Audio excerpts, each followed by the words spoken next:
If you want to know how to buy shares of BT Brands Inc., I will walk you through the basic steps. BT Brands Inc. is a consumer brands company trading on NASDAQ under the ticker BTBD, and this video is educational and not financial advice. To buy shares, you need a broker, and I will use eToro as an example to show the process.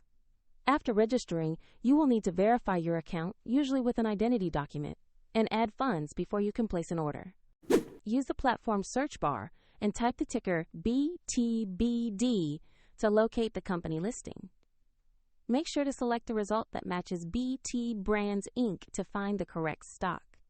Open the stock page to view basic company details, the price chart, and recent data. Confirm that the name and ticker BTBD match to ensure you are on the right asset. Tap Invest or Buy, enter the amount you want to invest, then carefully review the order details before confirming.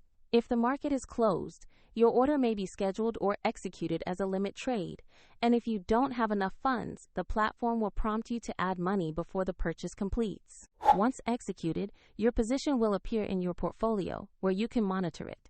For the example platform used here, check the link in the description to visit eToro.